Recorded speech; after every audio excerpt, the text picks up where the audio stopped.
시청자 여러분 반갑습니다. 로마서 정통해석 채널에 오신 것을 진심으로 환영합니다.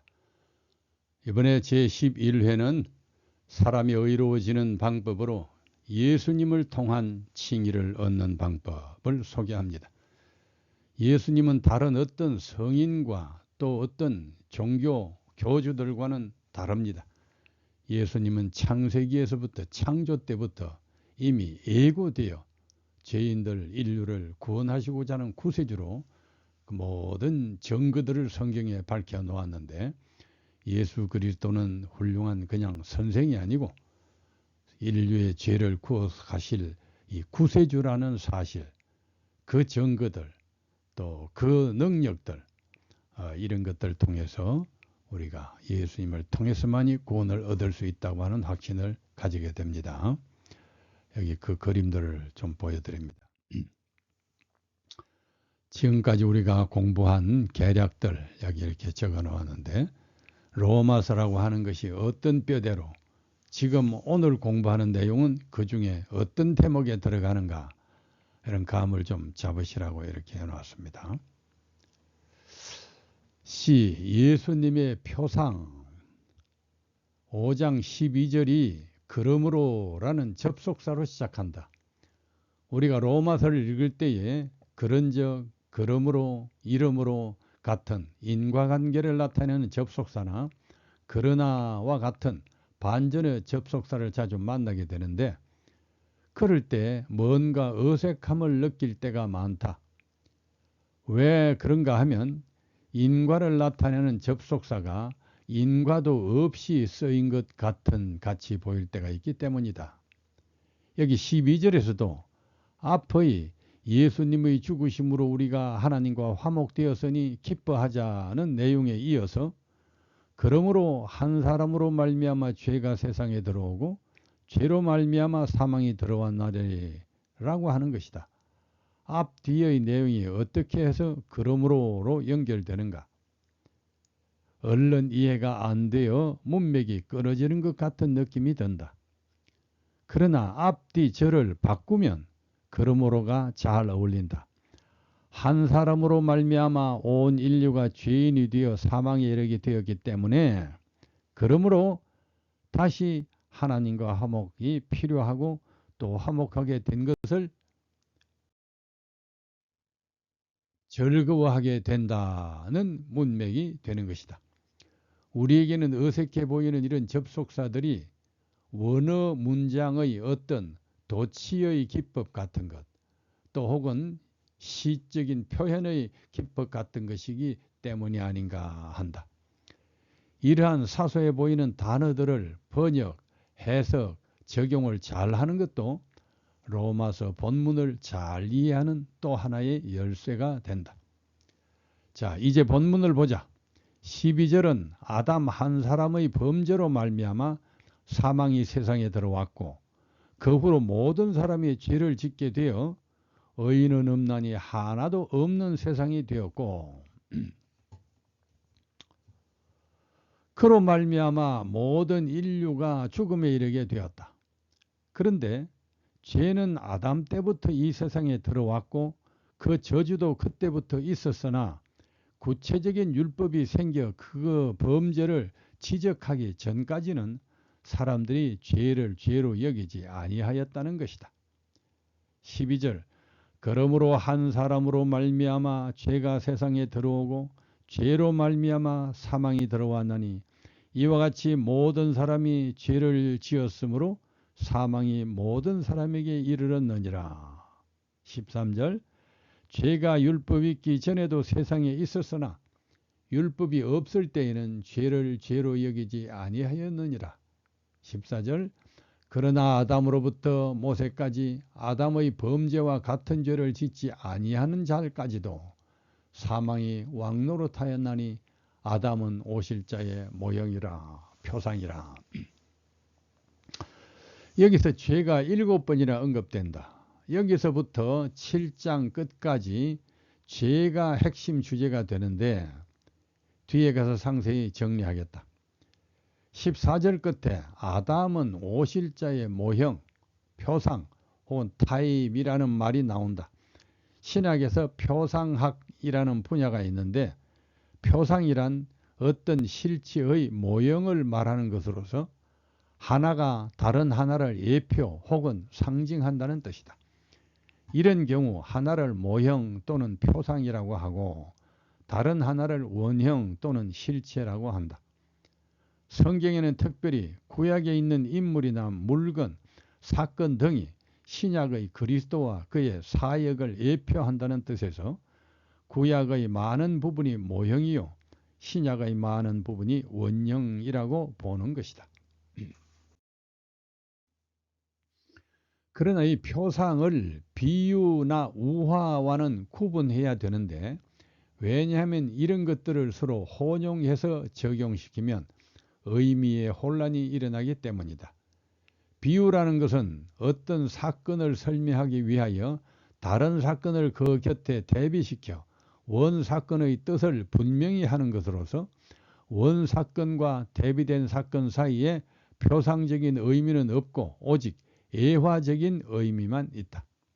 그리고 우화라는 것은 어떤 사건을 다른 사건과 대비시키지 않고 한 이야기만 가지고 교훈하는 것으로서 그 이야기가 실제이냐 허구이냐 모형이냐 원형이냐는 상관이 없이 그 이야기 속의 교훈만 받아들이는 그런 것이다. 즉 독자에게 어떤 교훈을 주기 위하여 상징적 이야기를 하는 것인데 실제에서는 이들을 구분하기 힘들 때가 있어 같은 사건을 두고 같은 표현을 두고 표상이다, 우화다, 비유다 하는 이견이 생기는 경우도 있다. 그러나 여기에서의 아담과 예수님의 비교는 혼돈을 일으킬 필요가 없다. 본문 자체가 아담을 예수님의 표상이라고 규정하고 있기 때문이다. 아담은 역사적인 인물인과 동시에 신학적으로는 예수님의 표상인 것이다. 이제 우리는 아담이 어떤 의미에서 예수님의 표상이 되는지 알아보자. 그러기 위해서는 12절에서 19절 사이에서 한이라는 단어에 유의를 해야 한다. 본 단락에서 이 말이 12번이나 사용되었는데 이 단어가 바로 이해의 단서가 된다. 한 사람으로 말미암아 죄사가 세상에 들어오고 한 사람의 범죄로 인하여 많은 사람이 죽었은즉 한 사람 예수 그리스도의 은혜로 말미암아 이 선물은 범죄한 한 사람으로 말미암는 것과 같지 아니하니 심판은 한 사람으로 말미암아 정죄에 이르렀으나 17절 한 사람의 범죄로 말미암아 사망이 그 한 사람을 통하여 왕노릇하였은즉 더욱 은혜와 의의 선물을 넘치게 받는 자들은 한 분 예수 그리스도를 통하여 생명 안에서 왕노릇하리로다. 그런즉 한 범죄로 많은 사람이 정죄에 이른 것 같이 한 의로운 행위로 말미암아 많은 사람이 의롭다 하심을 받아 생명에 이르렀느니라.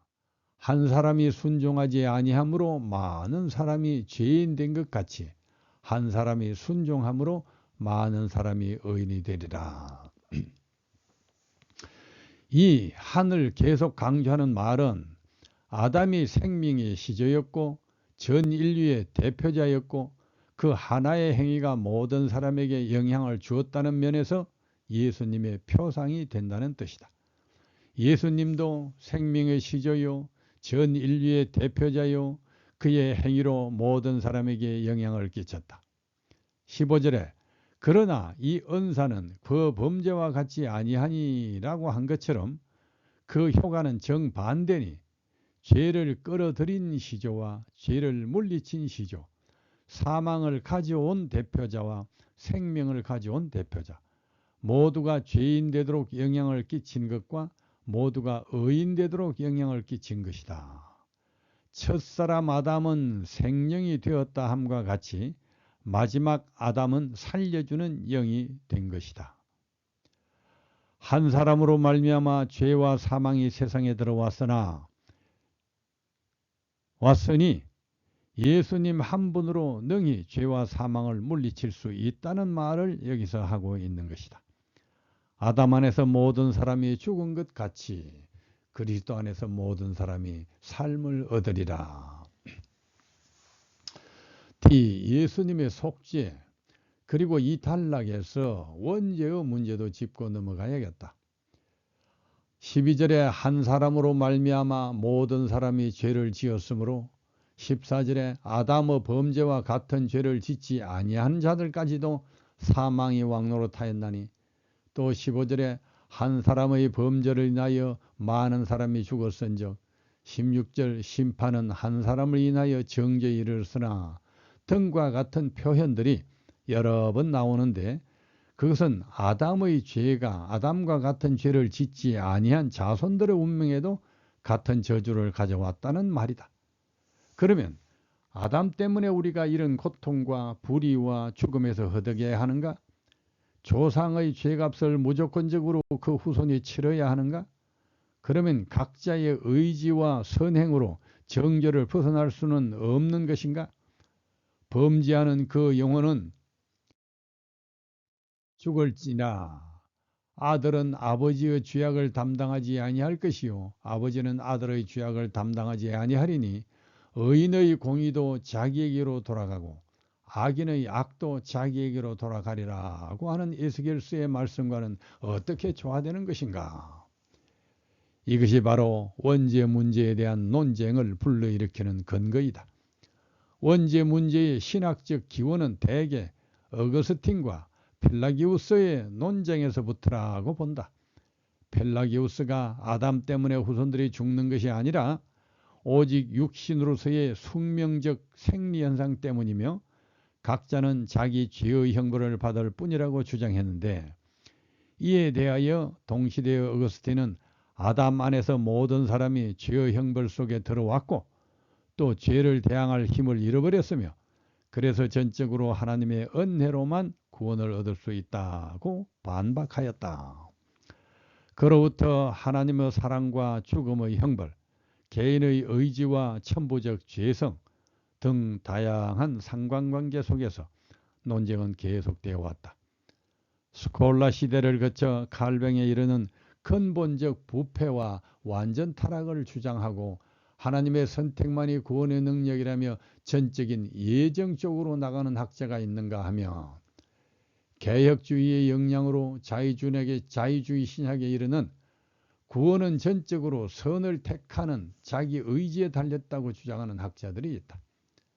그러나 여기에서는 신학적인 논쟁보다는 바울이 여기서 말한 원죄의 영향도 인정하면서 또 하나님이 호소하시는 회개의 의지도 존중하는 조화된 이해가 요구된다. 이러한 신학적 태도로는 반펠라기우스주의가 있는데 아담으로 말미암아 인간의 도덕력이 약화되었고 또 개인 의지도 쉽게 굴복하곤 해서 죽음에 이르게 되었으나 우리의 의지와 선택이 하나님의 은혜를 붙드는 힘을 가지고 있는 것도 사실이라는 주장이다. 본 12절에서 19절에서 강조된 한이라는 말 속에는 아담이 우리 생명의 한 조상이요 우리는 그의 분신이라는 뜻도 들어있다. 한 예로 아브라함과 후손의 관계를 아브라함의 허리에서 난 자라고 히브리 7장에 하여 후손을 독립된 개체로 보기보다는 조상의 일부로 보아 아브라함이 멜기세덱을 섬긴 것을 훨씬 후에 태어난 아브라함의 후손 레위도 아브라함의 허리에서 멜기세덱을 섬긴 것이 된다고 한 것처럼 히브리 7장 아담이 죄를 짓고 형벌을 받았다면 그의 분신으로서 그 후손 우리도 그의 영향을 안 받을 수가 없을 것이다. 그러나 이것이 영원한 생명을 얻는 데 아무런 약점이 되지 아니하나니 아담이 선악과를 놓고 생명과 멸망을 자기 의지로 선택하듯이 우리도 원죄가 아닌 자기의 의지로 구원과 멸망을 선택할 수 있기 때문이다. 조상의 잘못으로 잘못된 환경에서 살고 속성이 연약해진 것 그런 괴로움이 있지만 그것을 벗어나고 싶으면 스스로 믿음을 선택하는 의지를 발휘하면 되는 것이다. 화이트 해설은 노아의 세 애들의 성격이 그 후손에게 어떤 영향을 끼치는지를 설명하면서 대체로 아이들은 부모의 성질과 성벽을 물려받으며 부모의 본을 따른다. 그러므로 부모의 죄는 대대로 그 자손에게 의하여 행해지게 된다라고 했다. 이렇게 영향을 받는 것은 사실이다. 그러나 그렇다고 구원이 그것으로 결정되는 것은 아니다. 아담의 죄로 인하여 인류가 죄의 영향을 받게 되었고 그래서 죄를 완전히 이길 수 없어 죽음에 이르게 되었지만 그러나 하나님께서는 영생의 심판을 조상에게서 영향받은 원죄로 하시지 않고 유혹에 대한 개인 의지의 활동 여부로 심판을 하시므로 약해진 인간이라도 자기 의지로 구원을 선택할 기회는 충분히 있는 것이다. 이것이 바로 믿음으로 구원을 얻을 수 있게 되는 배경이 된다. 범죄가 없던 에덴에서도 구원은 자유의지에 의한 판단 선택의 몫이었고 죄악 세상에서도 구원은 자유의지의 선택의 몫이다. 우리가 예수님을 믿는다고 해도 천국 갈 때까지는 우리 조상 아담이 지은 죄의 영향에 벗어날 수가 없다. 그래서 모두가 죽음의 세력 밑에 있다. 그러나 우리 개인의 의지가 동의하지 아니한 죄의 책임은 우리에게 묻지 아니하는 것이 하나님의 공이다. 다시 말하면 우리가 죄의 충동이나 유혹 때문에 정죄를 받는 것이 아니라 자기 의지가 그 충동을 선택했기 때문에 정죄에 이르는 것이다. 이것이 믿음으로 말미암는 의의 원리인데 7장, 8장에서 상세하게 설명할 것이다. 이 문제가 중요합니다. 성경에서 아주 로마서에서 특별히 최고로 강조하는 부분입니다. 자, 제11회는 여기까지 합니다.